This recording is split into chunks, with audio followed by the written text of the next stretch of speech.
वंदे मातरम। 20 सायं 8 बजे रोजाना की तरह उदय मन्ना आप समूह से मिलने के लिए हाजिर हो चुका है और आप भी तैयार हो जाइए, क्योंकि फेसबुक लाइव सायं 8 बजे से सायं 9 बजे तक प्रस्तुत किया जाता है और बिल्कुल ये एक शो की तरह होता है जिसमें कि सकारात्मक ऊर्जा से आपके आसपास की एनर्जी भी पॉजिटिव वेव्स की हो जाती है और वहां से फिर शुरू होती है सही दिशा में सही सोच, और सकारात्मक सोच ही सकारात्मक परिणाम देते हैं। जैसे कि अगर आप सकारात्मक सॉन्ग को सुनेंगे तो आपके अंदर ऊर्जा आएगी। अगर वो देश से कनेक्ट करता हुआ सॉन्ग हो तो फिर वो आरजेएस सॉन्ग कहा जाता है और इससे फेसबुक की शुरुआत होती है। आइए रूबरू कराते हैं आरजेएस के संगीत से।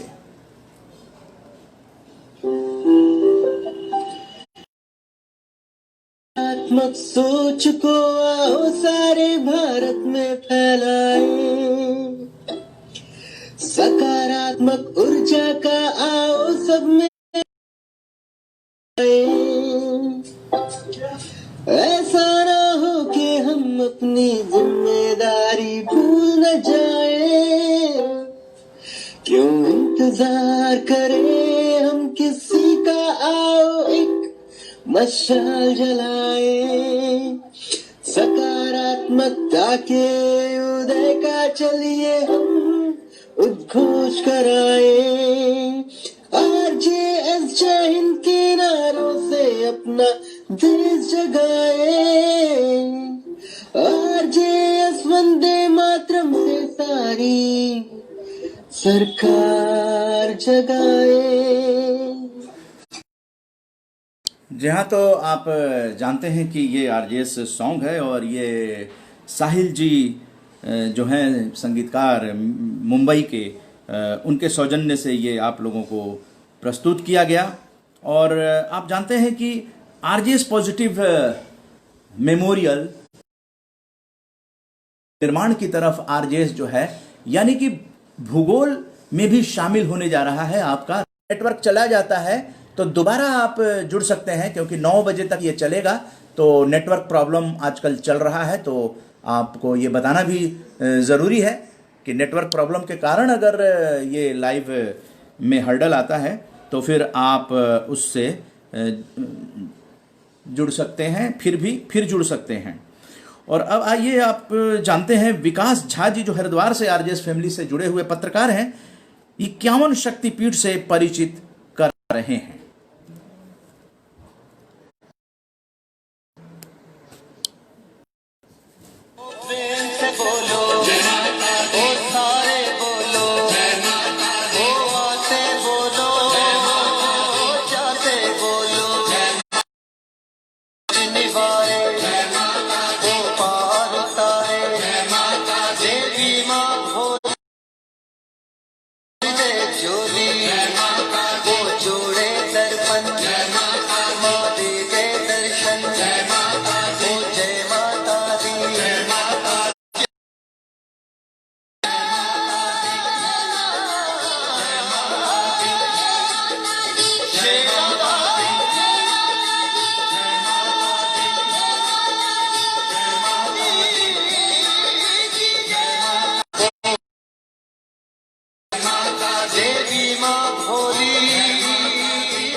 तो 51 शक्तिपीठ के दर्शन हो गए हैं और आप जानते हैं कि ये भूगोल में शामिल है, और इस तरह का भूगोल में शामिल होने से निश्चित रूप से आरजेएस की जो सकारात्मक भारत आंदोलन है उसको भी एक मील का पत्थर साबित हो सकता है। इसीलिए हमने ये प्रस्तुत किया है। ये जो फसाड है दिल्ली एनसीआर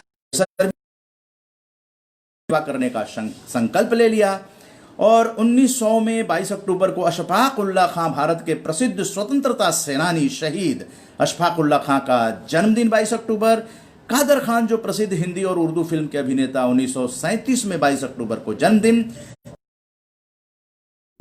सामुदायिक नेतृत्व 1903, तो इस इनका जन्मदिन। तो आइए स्वामी राम तीर्थ के बारे में थोड़ी सी एक झलक देते हैं। वैसे कल भी हम लोगों ने 21 अक्टूबर को भी चर्चा किया था और दोनों दिन की चर्चा करते हैं, तो आज 23 अक्टूबर के बारे में भी चर्चा करेंगे। तो भारत के महापुरुषों में शामिल है। और स्वामी जी कहते थे कि देश को आवश्यकता है एकता और संगठन की, राष्ट्र, धर्म और विज्ञान, संयम और ब्रह्मचर्य की। ये स्वामी जी का कहना था। और 23 अक्टूबर को मान्यता मिली थी आजाद हिंद फौज गठन हुआ था। 21 अक्टूबर को 1943 में सिंगापुर में सुभाष चंद्र बोस ने आजाद हिंद फौज के सर्वोच्च सेनापति की हैसियत से स्वतंत्र भारत के अस्थायी सरकार बनाई थी, जिसे जापान ने 23 अक्टूबर 1943 को मान्यता दी थी। हमारे को फेमस करने वाले, पूरे देश विदेश में पहुंचाने वाले, आईसीएस की नौकरी छोड़कर स्वतंत्रता के आंदोलन में कूदने वाले नेताजी सुभाष चंद्र बोस, जिन्होंने देश हित में सब कुछ त्याग दिया और देश सेवा में लग गए। अंग्रेजों की गुलामी की बेड़ियों में जकड़ी भारत मां के एक सच्चे और वीर सपूत के तौर पर नेताजी सुभाष चंद्र बोस को दर्जा हासिल है। और 21 अक्टूबर 1943 के दिन सुभाष चंद्र बोस ने आजाद हिंद फौज उच्च सेनापति के रूप में स्वतंत्र भारत की प्रांतीय सरकार बनाई थी। यानी आज आजाद हिंद सरकार के गठन की, मतलब ये जो 21 अक्टूबर है वो वर्षगांठ है। और इसे 23 अक्टूबर 1940 को जापान ने मान्यता देती थी। इसका मतलब कि भारत आजाद जो है 23 अक्टूबर 1943 को एक कल्पना के रूप में आजाद हो गया था। वहां मान्यता दे दी थी भारत सरकार को, आजाद हिंद फौज की सरकार। 23 अक्टूबर को अरविंद अडिग जो प्रसिद्ध भारतीय लेखक हैं, अपने उपन्यास अंग्रेजी में लिखते हैं। तो 1974 में 23 अक्टूबर को जन्मदिन। रानी चेन्नम्मा, जिसके बारे में बातचीत करेंगे, झांसी की रानी लक्ष्मीबाई के समान कर्नाटक की वीरांगना और स्वतंत्रता सेनानी, 1778 में 23 अक्टूबर को जन्म हुआ। तो ये बहुत जरूरी है। झांसी की रानी लक्ष्मीबाई को उत्तर भारत में सभी लोग जानते हैं, लेकिन कर्नाटक की अपनी इस को जानना चाहिए। 1778 में 23 अक्टूबर को जन्मदिन। खंडूबाई देसाई श्रमिक नेता, 1898 में 23 अक्टूबर को जन्मदिन। भैरव सिंह शेखावत जो राजस्थान के पूर्व मुख्यमंत्री और भारत के उपराष्ट्रपति थे, 1920 में 23 अक्टूबर को जन्मदिन। देवेंद्र वर्मा जो कि कॉमेडियन थे हिंदी सिनेमा के, 1937 में 23 अक्टूबर को जन्मदिन। और सुनील मित्तल एक भारतीय उद्योगपति हैं, समाजसेवी हैं और भारत के सबसे बड़े टेलीकॉम कंपनी एयरटेल के चेयरमैन, 1957 में 23 अक्टूबर को जन्मदिन। 1883 मिर्जा इस्माइल, 1908 में मैसूर के महाराजा के सहायक सचिव। और 23 अक्टूबर को 1814 में विश्व की पहली प्लास्टिक सर्जरी इंग्लैंड में की गई थी। और प्रसिद्ध कवि तुलसीदास का निधन 23 अक्टूबर 1623 को हुआ। 23 अक्टूबर जो 1908 में मैसूर के महाराजा के सहायक सचिव थे, 23 अक्टूबर को निधन। उसी तरह से सूबेदार जोगिंदर सिंह परमवीर चक्र से सम्मानित भारतीय सैनिक, 1962 में 23 अक्टूबर को जन्मदिन। तो इस तरह से अपने महापुरुषों को हम लोग याद करते हैं। अशफाक उल्लाह के बारे में बता दें कि फांसी की अंतिम रात राम प्रसाद बिस्मिल के साथ कहे शब्द क्या थे? जाऊंगा खाली हाथ मगर ये दर्द साथ ही जाएगा, जाने किस दिन हिंदुस्तान आजाद वतन कहलाएगा। बिस्मिल हिंदू है कहते हैं फिर आऊंगा फिर जाऊंगा, आकर के ऐ भारत मां तुझको आजाद कराऊंगा। जी करता है मैं भी कह दूं पर मजहब से बंध जाता हूं, मैं मुसलमान हूं पुनर्जन्म की बात नहीं कर पाता हूं। हां खुदा अगर मिल गया कहीं अपनी झोली फैला दूंगा, और जन्नत के बदले उससे ही पुनर्जन्म मांगूंगा। तो ये थे अशफाक उल्लाह खां साहब। तो अशफाक शहीद हो गए। उनकी बड़ी देशभक्ति की जो कहानी है वो बहुत ही बेमिसाल है। आज ये क्रांतिकारी हम लोगों के बीच नहीं है, लेकिन श्रद्धांजलि देकर हम ऐसे, अभी ये देश जो है वो सुरक्षित रहेगा, क्योंकि नई पीढ़ी तक ये बात पहुंचाना बहुत जरूरी है कि इनके तिरंगा जो मिला है उसकी रक्षा आखिर नई पीढ़ी भारत के भविष्य को ही करना है। कलम वाला क्रांतिकारी कहते थे, महान क्रांतिकारी और अपनी कविताओं से रोंगटे खड़े कर देने वाले अशफाक उल्लाह खान ने 1900 में 22 अक्टूबर को धरती पर कदम रखा था। हसरत और वारसी जैसे तखल्लुस के साथ क्रांतिकारी कविताएं लिखा करते थे। काकोरी कांड में शामिल होने की वजह से साल 1927 में 19 दिसंबर को उन्हें फांसी दे दी गई। एक पठान दोस्त ने दगा कर उन्हें पुलिस के हाथों सौंप दिया था। चौरी चौरा कांड के बाद महात्मा गांधी ने जब असहयोग आंदोलन वापस लिया तो ये गए नहीं, क्रांतिकारी जो थे गरम दल वाले उनमें शामिल हो गए और किए थे काम हमने भी जो कुछ भी हमसे बन पाए, ये बातें तब की और आजाद था शबाब अपना, मगर अब तो जो कुछ भी है उम्मीदें बस वो तुमसे हैं, जवां तुम हो लबे बाम आ चुका है आफताब अपना। तो इस तरह की बातें हैं। अपने देशभक्तों को याद 9 बजे तक उपस्थित रहेंगे, इस लिंक से आप जुड़ जाएंगे। 23 अक्टूबर को जन्मदिन रानी चेन्नम्मा, भारत के कर्नाटक सन 1824 में भारत के स्वतंत्रता संग्राम के प्रथम संग्राम से भी 33 वर्ष पूर्व उन्होंने हड़प नीति डॉक्ट्रिन ऑफ लैप्स के विरुद्ध अंग्रेजों से संघर्ष में वो वीरगति को प्राप्त हुई। भारत में उन्हें भारत की स्वतंत्रता के लिए संघर्ष करने वाले सबसे पहले शासकों में उनका नाम लिया जाता है। ये है इतिहास रानी चेन्नम्मा, क्योंकि इन्हीं इतिहासों से हम लोग सीखते हैं। 23 अक्टूबर जन्मदिन, 21 अक्टूबर 29 को शहीद हो गई थी, वीरगति को प्राप्त कर ली थी। 1824 ब्रिटिश ईस्ट इंडिया कंपनी के खिलाफ विद्रोह किया था। रानी चेन्नम्मा ने के साहस एवं उनकी वीरता के कारण देश के विभिन्न हिस्सों खासकर कर्नाटक में उन्हें विशेष सम्मान हासिल है और उनका नाम आदर के साथ लिया जाता है। झांसी की रानी लक्ष्मीबाई के संघर्ष के पहले ही रानी चेन्नम्मा ने युद्ध में अंग्रेजों के दांत खट्टे कर दिए थे। हालांकि उन्हें युद्ध में कामयाबी नहीं मिली और उन्हें कैद कर लिया गया। अंग्रेज रानी चेन्नम्मा का निधन हो गया। तो ये रानी चेन्नम्मा ने अंग्रेजों की जो डिवाइड एंड रूल थी वो बहुत थोड़े से थे, लेकिन डिवाइड एंड रूल की पॉलिसी जो है वो कोई या राजनीतिक लोग करते हैं तो उसमें जनता का बहुत बड़ा नुकसान होता है और इसको समझने की जरूरत है कि जब भारत को जिस तरह से स्वामी राम तीर्थ ने कहा कि भारत भूमि मेरा शरीर है, कन्याकुमारी मेरे पैर हैं और हिमालय मेरा सिर है। तो इस तरह के इन्होंने जो निरुत्साहित लोग थे उनमें उत्साह का संचार किया। कब जन्म हुआ था स्वामी राम तीर्थ का? 22 अक्टूबर 1873 में।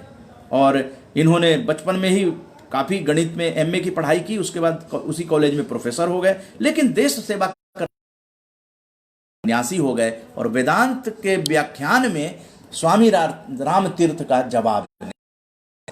इस तरह से हम लोग श्रद्धांजलि देकर अपने पुरखों को, पूर्वजों को और साथ में अपने देश के महापुरुषों को भी याद करते हैं और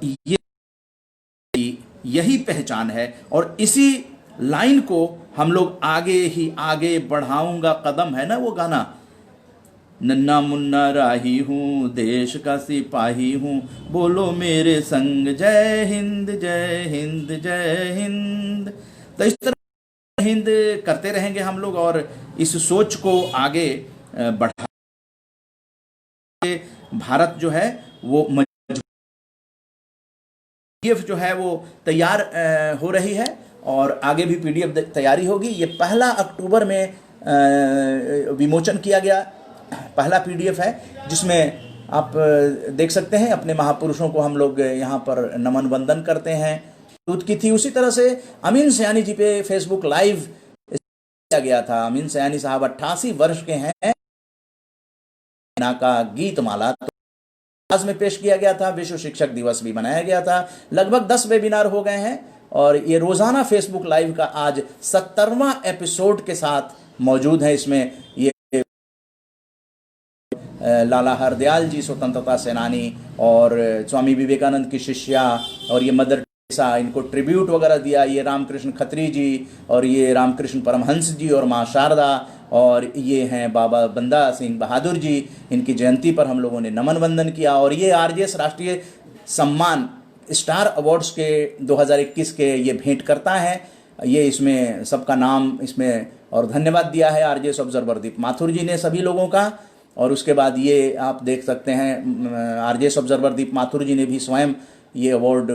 और किसान महिला किसान श्री देवी जी, इन्होंने नेताजी सुभाष चंद्र बोस के नाम पे, वहीं पर शिव कुमार यादव जी जिन्होंने स्वामी सरस्वती जी के नाम पे, वहीं अटल बिहारी जी के नाम पे, ये मध्य प्रदेश से हैं शुक्ला जी, वो नाम घोषित कर रहे हैं। वहीं पर ये तिवारी जी हैं और ये सरदार वल्लभ भाई पटेल के नाम पे, एपीजे अब्दुल कलाम के नाम पे नम्रता उपाध्याय जी मध्य, आप हैं सिंधु सिंह जी बिहार से, पूर्व डीआईजी को समर्पित करते हुए राजेंद्र प्रसाद जी के नाम का। और डोगरा जी हैं जो कि अपने दादाजी के नाम पे हिमाचल प्रदेश के प्रथम मुख्यमंत्री यशवंत सिंह परमार के नाम पे, और नानाजी देशमुख के नाम पे जो अपने आरजेएस एडमिन हैं दीपक स्मिता श्रीवास्तव जी, उन्होंने घोषित किया।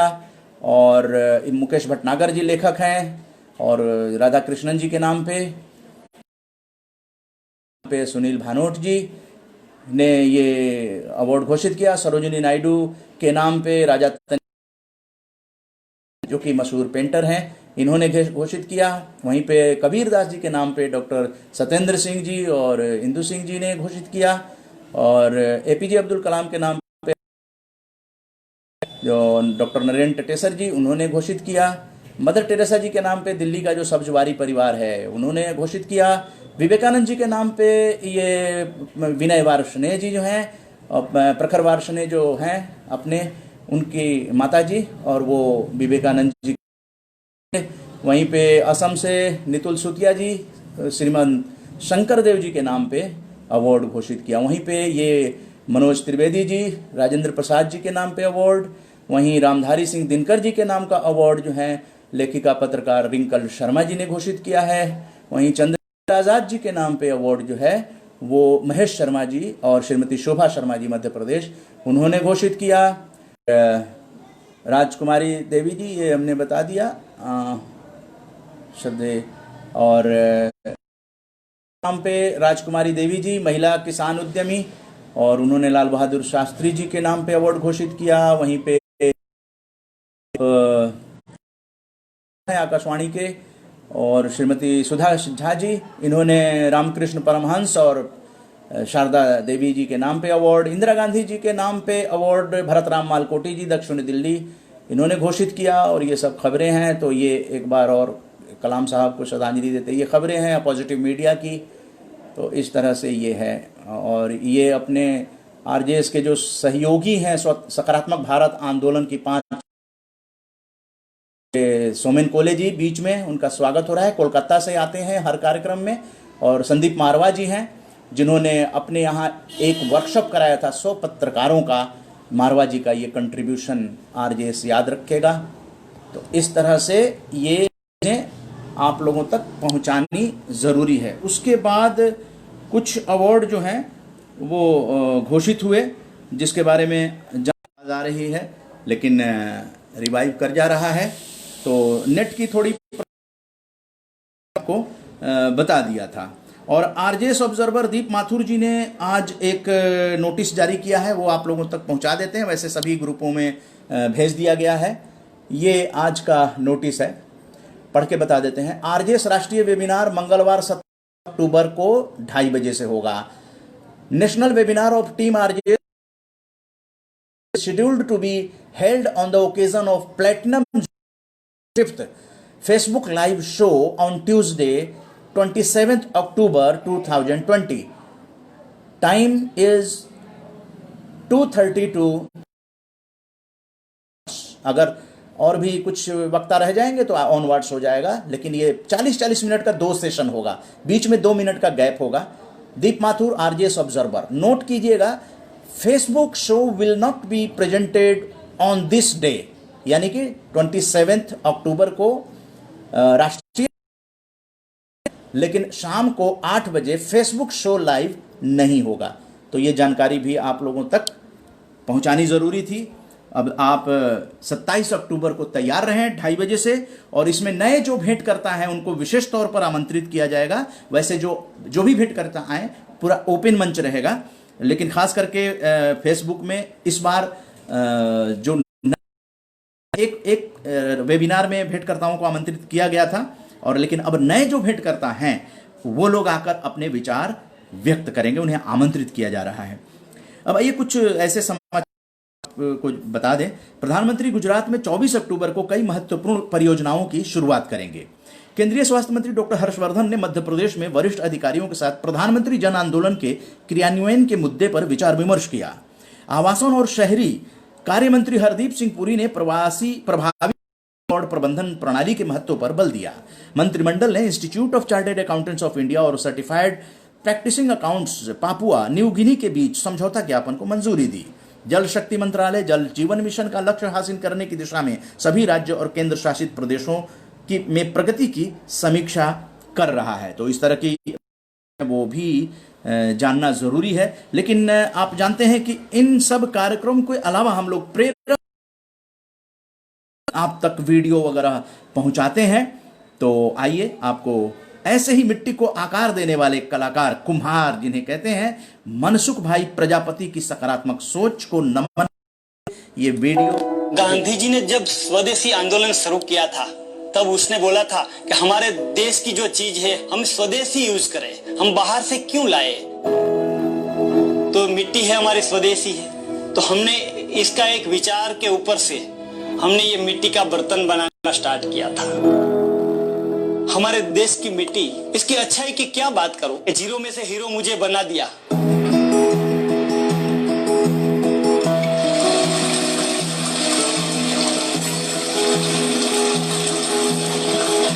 मेरा नाम मनसुख भाई राघवजी भाई प्रजापति है, मैं कुम्हार हूं।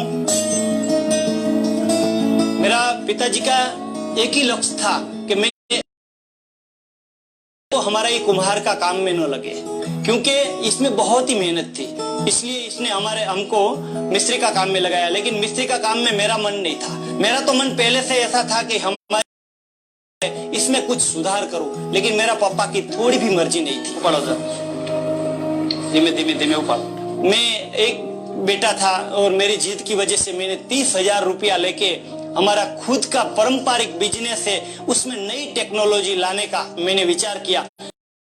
रुपया में मैंने एक तवा बनाने की मशीन बनाई, बराबर है ना, और 1.5 लाख तवा टूट गया तो भी मैंने हिम्मत नहीं हारी। लेकिन एक दिन ऐसा आया जो कुम्हार लोग परिवार के मिलकर 100 तवा बनाते थे, तब मैं 3,500 से 4,000 तवा बनाते थे। गरीबों का एक सपना होता है कि हमारे घर में एक फ्रिज हो तो अच्छा है, इलेक्ट्रिक। लेकिन इलेक्ट्रिक फ्रिज की तो बात छोड़ो, इलेक्ट्रिक का बिल भरने का भी उसके पास पैसा नहीं होता है। मैंने ये मिट्टी का फ्रिज बनाया, ये बिजली बिना चलने वाला मिट्टी कूल फ्रिज है।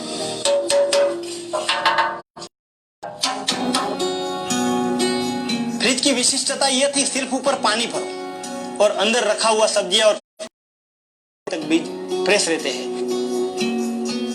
हम लोग मिट्टी का ये फ्रिज 6-7 साल से यूज कर रहे हैं और जीरो मेंटेनेंस पे चलता है और इसका कोई साइड इफेक्ट नहीं है, पर्यावरण के लिए भी हेल्थी है।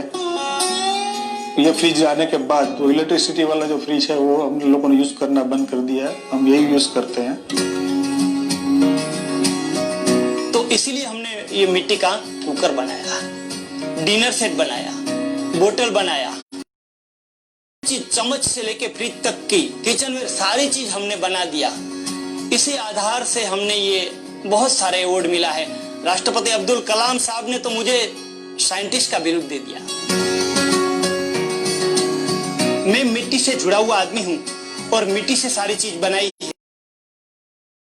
बर्तन हमने बनाया है, ये पहले तो मैं घर में यूज कर रहा हूं और हमारे साथ जुड़े हुए पूरा समाज और पूरा देश भी ही मिट्टी का इस्तेमाल करेंगे, ऐसा मैं आशा रखता हूं। जी हाँ, तो आप देख रहे हैं डॉक्टर नरेंद्र टटेसर जी का इस तरह के सकारात्मक चीज़ों को कलेक्ट किया जाता है। और इसके अलावा जो आरजेएस की जो रिसर्च टीम है वो भी चीज़ें इसमें हेल्प कर रहे हैं।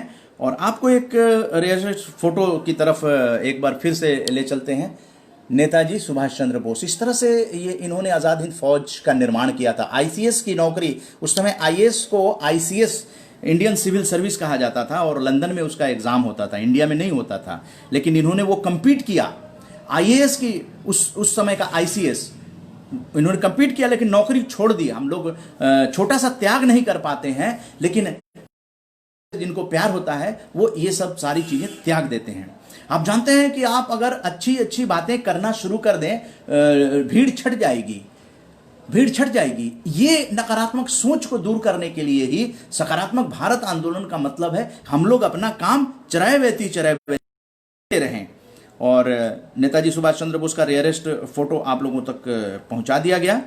और अब आइए आपको जो वीडियो आया है, ओम प्रकाश झुनझुनवाला जी जो लगातार फेसबुक में जुड़ते हैं, और आप जानते हैं कि बिहार में जो पिछले साल अक्टूबर में यात्रा हुई थी, पर जो आरजेएस की बैठक हुई थी, ये अजय कुमार और अमित वर्मा ने आज एक वीडियो भेजा जिसमें वो गाते हुए उन्होंने लिखा है, माई झूलनवा कैसे झूले हैं। ये अमित वर्मा का देवी गीत है। तो हमारा फर्ज है कि जो आरजेएस के बैठक में शामिल हुए, आरजेएस में जुड़े हुए, एजुकेशनल ग्रुप में अमित वर्मा जुड़े हुए हैं, और ये आरजेएस एफबी लाइव शो उनके लिए यहाँ पर प्रस्तुत किया जा रहा है। ये भोजपुरी भाषा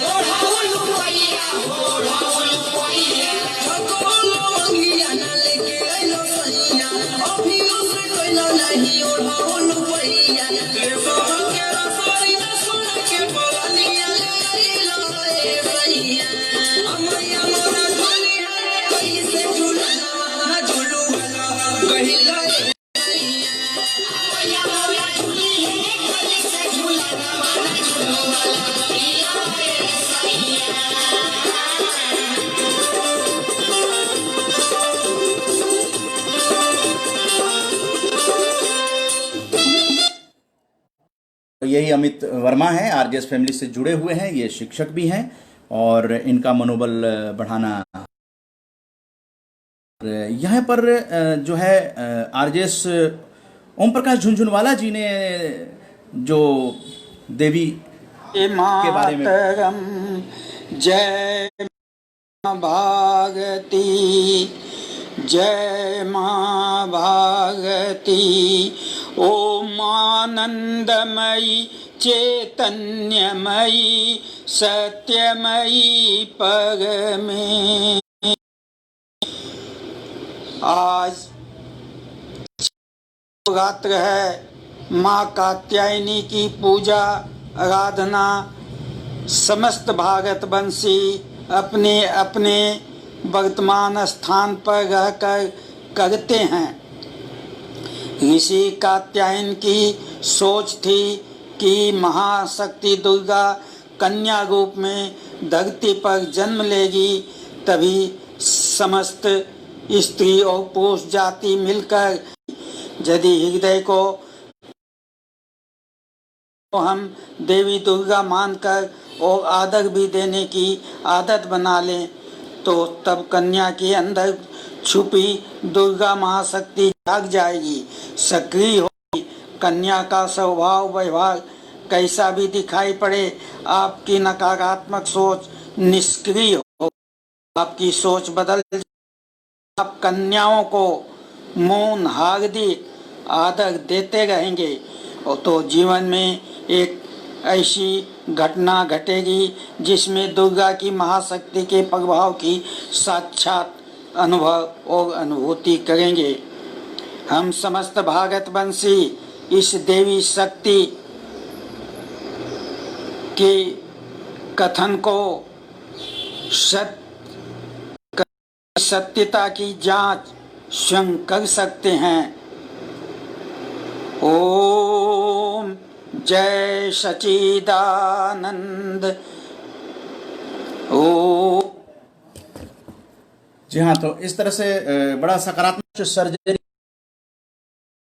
स्मृति में आयुर्वेद के प्रणेता धन्वंतरी के नाम पर आरजेएस भारत उदय धन्वंतरी राष्ट्रीय सम्मान 2021 घोषित किया है। तो इस तरह से सकारात्मक सोच से जो है ये आरजेएस का जो अभियान है सकारात्मक भारत आंदोलन वो आगे बढ़। मनोज कुमार झा जी आरजेएस के राष्ट्रीय स्टार हैं और किस तरह से लोग सकारात्मक कार्य कर रहे हैं तो आइए वो दिखाते हैं।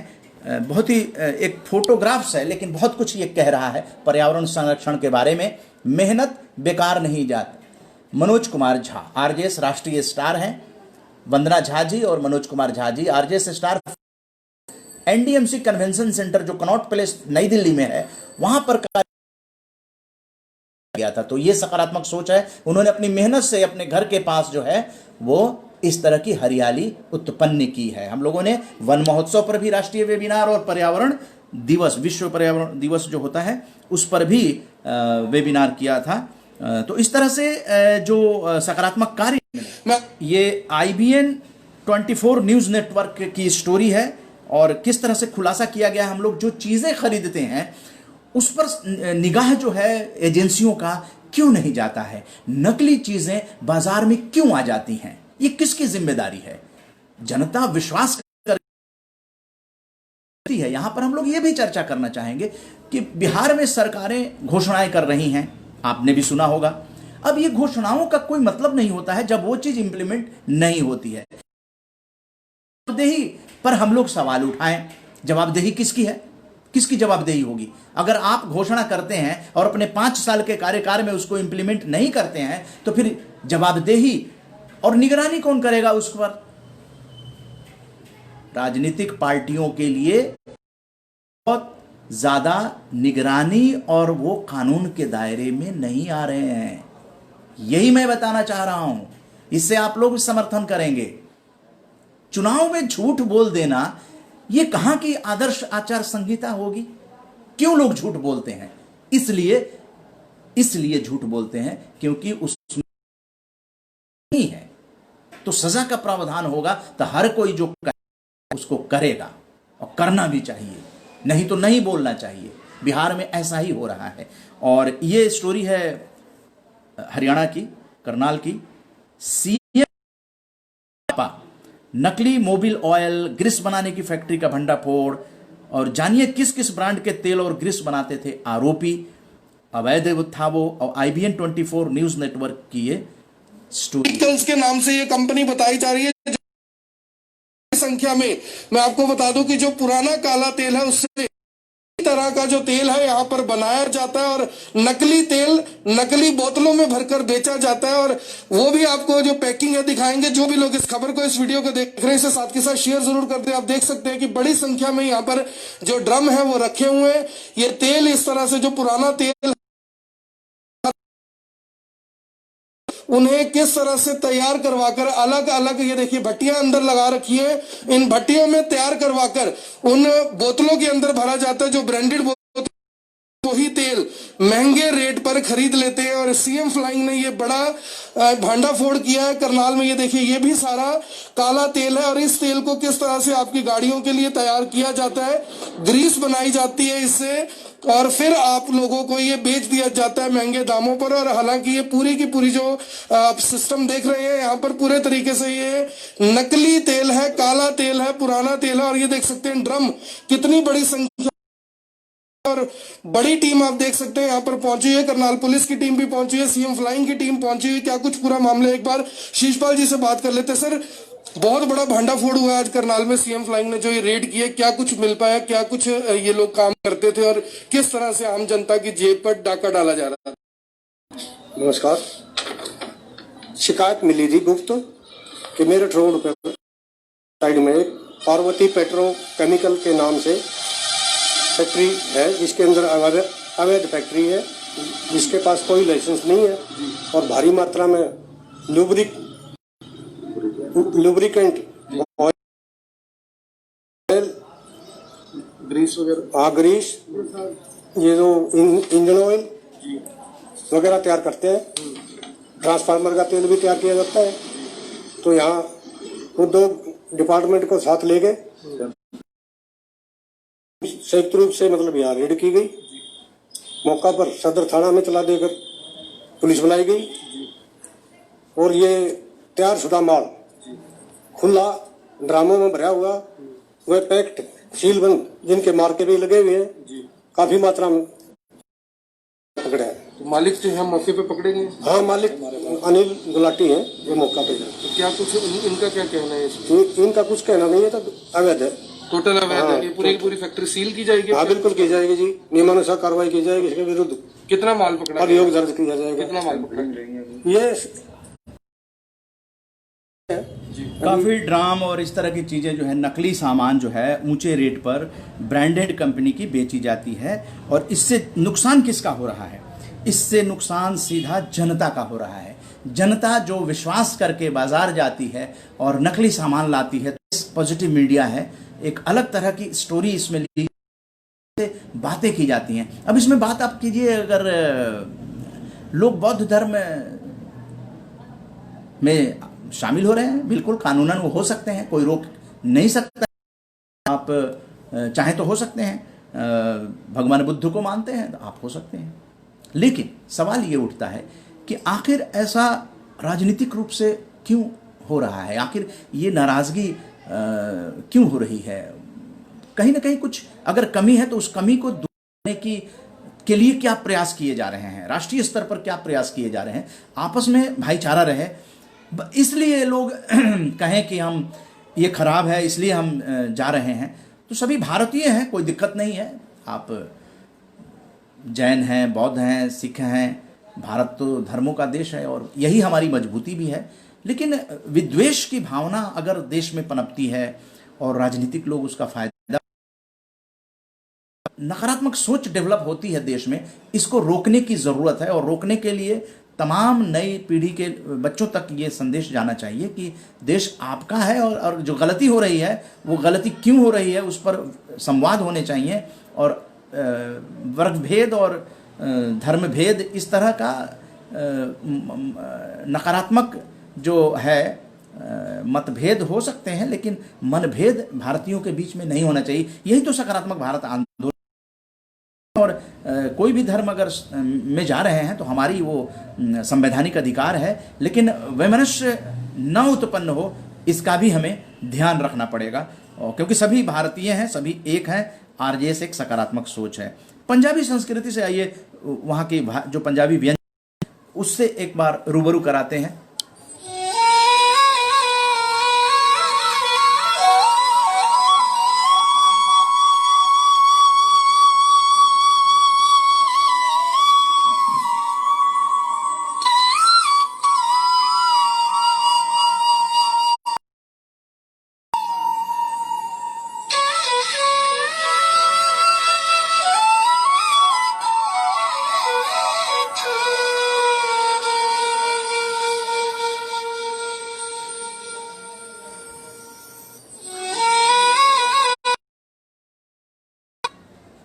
जी हाँ, तो ये थोड़ा सा व्यंजन पर भी हम लोगों को ध्यान देना होगा। अलग अलग राज्यों के व्यंजन हैं और हर व्यंजन के बारे में। अब ये तुलसीदास जी जो रामचरितमानस लिखे, बहुत से लोग कहते हैं रामायण लिखा है, तो वो जनरल नॉलेज के क्वेश्चन में गलत हो जाता है।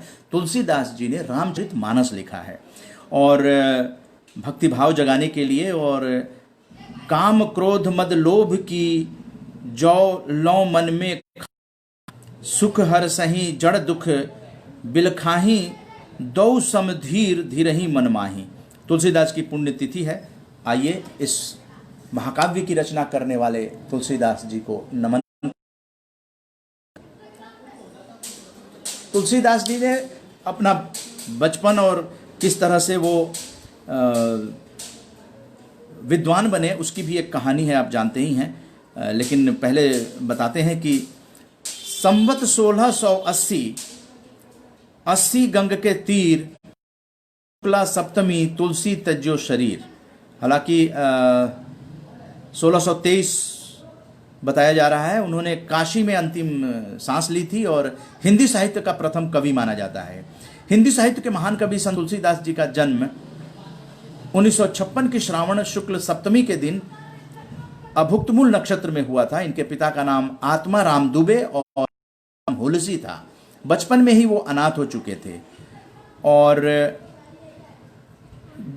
शादी भी हो गई थी, तो लेकिन उनकी पत्नी ने उनको झिड़का, उनको ज्ञान प्राप्ति हुई, ऐसी किंवदंती है।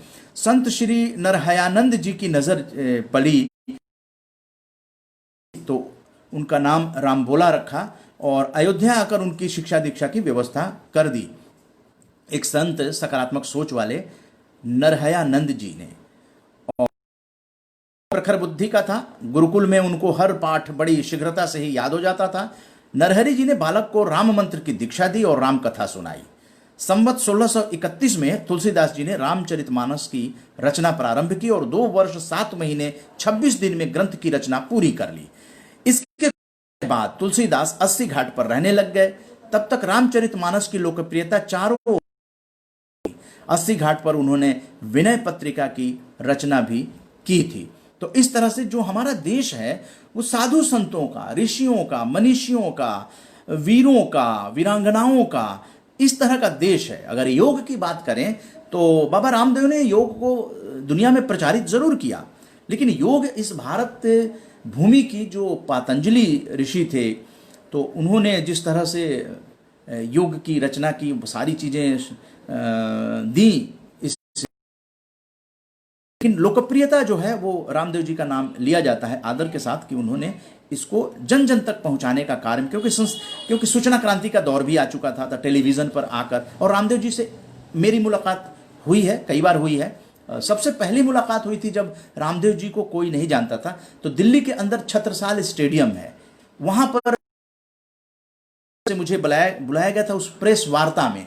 उस पत्रकार गए थे और वो छत्रसाल स्टेडियम था और रामदेव जी से बातचीत हुई थी। उस वक्त रामदेव जी ने एक विचार जो कहा था कि पत्रकार वार्ता में कि योग कराने के भी पैसे लेने में कोई बुराई नहीं है। ये बात मुझे आज तक याद है। उन्होंने कहा कि सकारात्मक चीज है ये, तो सकारात्मक कार्यों में पैसे लेने में कोई बुराई नहीं है, क्योंकि वो कोई नशा तो नहीं बेच रहे हैं, शराब नहीं बेच रहे हैं। के लिए जो इलाज पे खर्चा होता है उस खर्चे को बचाने के लिए वो पैसा लेते हैं। क्योंकि छत्रसाल स्टेडियम में जो पैसे वाले लोग थे उन लोगों को वहां पे बुलाया गया था, उसमें आम लोग नहीं थे, ज्यादातर व्यापारी वर्ग थे। इसलिए पत्रकारों ने सवाल उठाया था वहां, और वो मुझे आज तक याद है। और रामदेव जी ने कई मीटिंग्स में भी इस बात को कहा है। ली मेरिडियन में इनका एक व्याख्यान था, वहां पे योग, ये उनकी मुझे याद है। लेकिन एक ऐसे ऋषि का वीडियो रिसर्च टीम ने भेजा है, अद्भुत योग है, इसलिए इसको सेलेक्ट किया गया दिखाने के लिए, आप तक पहुंचाने के लिए, क्योंकि बहुत ही अद्भुत योग करते हुए आरजेएस की रिसर्च टीम ने इसे भेजा है। आप भी देखेंगे तो आपको यादगार हो जाएगा कि ऐसे ऐसे भी chauffeured ambassador with orange pennants flying. Mailer finished, but yoga never finished. The list of dead is incomplete.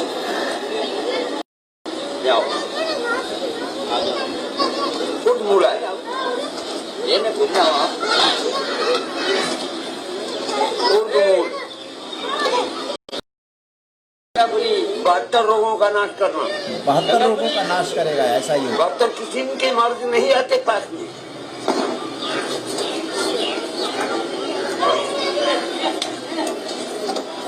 इनका छन इंद्र आसन अर्धांगे मुद्दे की मुद्रा,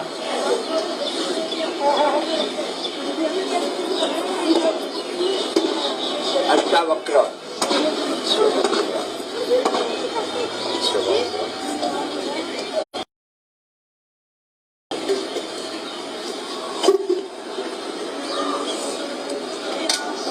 अच्छा Vakrasana,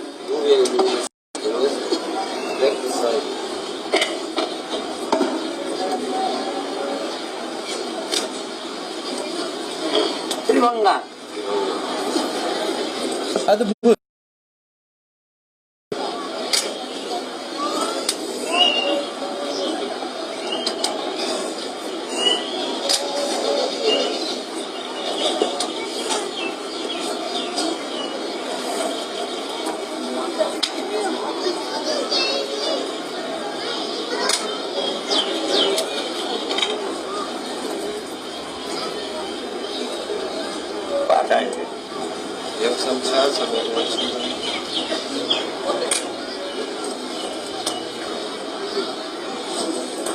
Release and ultimately God absorption.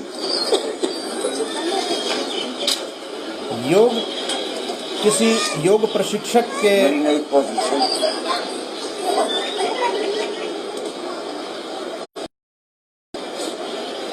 अद्भुत योग। Amritanand Giri, 86-year-old master of yoga, demonstrates his prowess. Connecting the chakras, he performs an elegant finger dance, lifts himself off the ground on his hands, and makes his body a star mandala, the position of the unborn. Thing goes on the other side of the river. अद्भुत। Neither this, neither that, but something else. That something for nothing, which walks the line too high to die.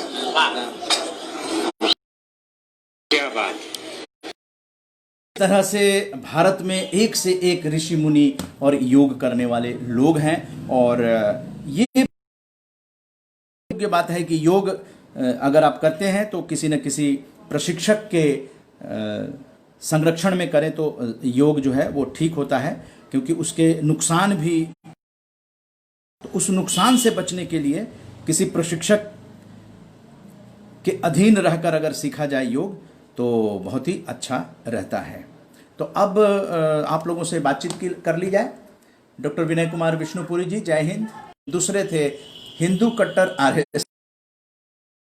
यही बात है, यही भारत की मजबूती है। ये समझने की जरूरत है कि भारत मजबूत कैसे बनेगा, भारत आगे कैसे बढ़ेगा। अंग्रेजों की डिवाइड एंड रूल की पॉलिसी को आज नकार देते हैं लोग, वो अच्छी पॉलिसी नहीं है। ओम प्रकाश झुनझुनवाला जी, वंदे मातरम। वंशा जी, जय हिंद। मयंक जी, वंदे मातरम।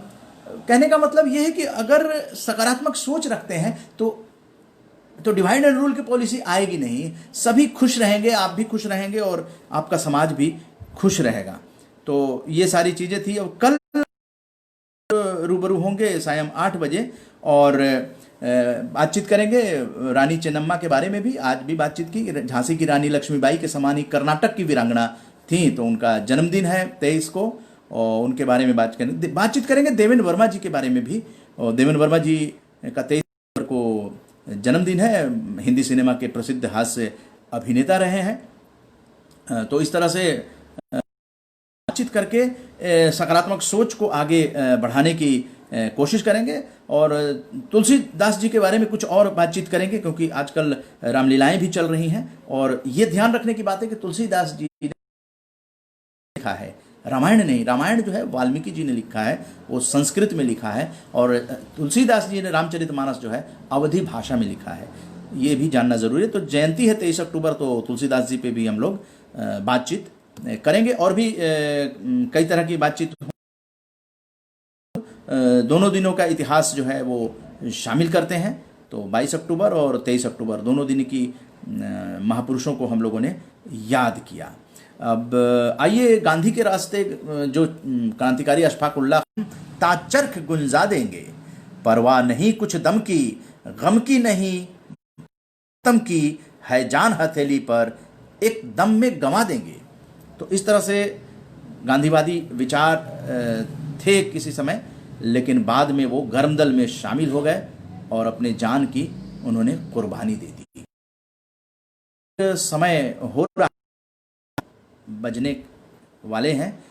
तो इस तरह से हम लोगों ने रानी चेन्नम्मा के बारे में बातचीत की, गोस्वामी तुलसीदास जी के बारे में बातचीत की, अशफाक उल्लाह खां साहब के बारे में बातचीत की, योग की बातचीत की, और आरजेएस फैमिली से जुड़े हुए जिन लोगों ने अपने वीडियोस भेजे थे, जिनका जो एक गाना यूट्यूब में लगा के जिन्होंने समर्पित किया है देवी को, तो उस देवी गीत को आप लोगों के पास जो है वो प्रस्तुत किया गया। अब आइए आरजेएस सॉन्ग जो सकारात्मक गीत है उससे इस कार्यक्रम का फेसबुक लाइव 22 अक्टूबर 2020 सायं 8 बजे का समापन करते हैं।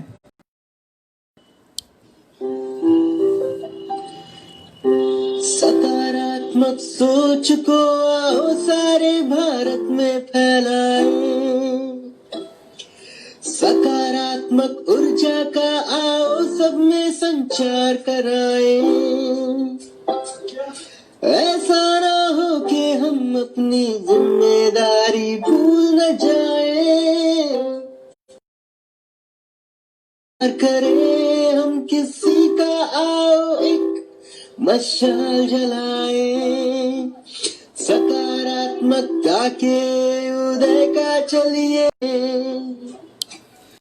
और ये बहुत ही खुशखबरी की बात है कि अब मंत्री स्तर पर भी सकारात्मक सोच, पॉजिटिव एनर्जी की चर्चा जो है शुरू हो गई है। वो लोग जो है वो कहीं ना कहीं वायुमंडल में पूरे भारत में घूम रहा है। ये आप सबों का योगदान है। भरत जी ने ग्रुपों में भेजा है और वो है कि हम लोग 40-40 मिनट का 2 सेशन होगा। और अगर और इंटरेस्ट रहा और उसमें जो नए भेंट करता है आरजेएस राष्ट्रीय सम्मान के, उनको विशेष तौर पे आमंत्रित किया गया है। एक और भेंट करता हूं गया था लेकिन उसमें विशेष तौर पे, और वहां पर जो हम लोगों ने इतिहास किताब जो आ रही है आरजेएस की, उस पर चर्चा होगी। और इसके साथ साथ चर्चा होगी जो भूगोल बनाने का आरजेएस ने प्लान बनाया है, तो उस पर भी चर्चा होगी। उस पर आप अपने विचार व्यक्त कर सकते हैं कि ये जो स्मारक टाइप और मंदिर टाइप और पता नहीं क्या होगा, वो आप लोगों के साथ बातचीत करके बातचीत करके चर्चा करके ही उसको फाइनल रूप दिया जाएगा कि दिल्ली एनसीआर में होगा, मेट्रो के करीब होगा। लेकिन वो सकारात्मक सोच के साथ क्या होना चाहिए देश में, क्योंकि भूगोल में जब नक्शे में वो दिखाई देगा तो इस तरह से भूगोल का निर्माण आरजेएस जो है करने जा रहा है। इतिहास हम लोग किताब जो आएगी उसमें इतिहास में शामिल हो जाएंगे, डॉक्यूमेंटेशन हो जाएगा, हमारे सभी पूर्वजों का हो जाएगा और साथ में जो महापुरुष हैं उनका हो जाएगा। तो अब कल सायं 8 बजे 23 अक्टूबर 2020 को सायं 8 बजे मिलने की कोशिश के साथ जय हिंद, जय भारत, मुस्कान के साथ।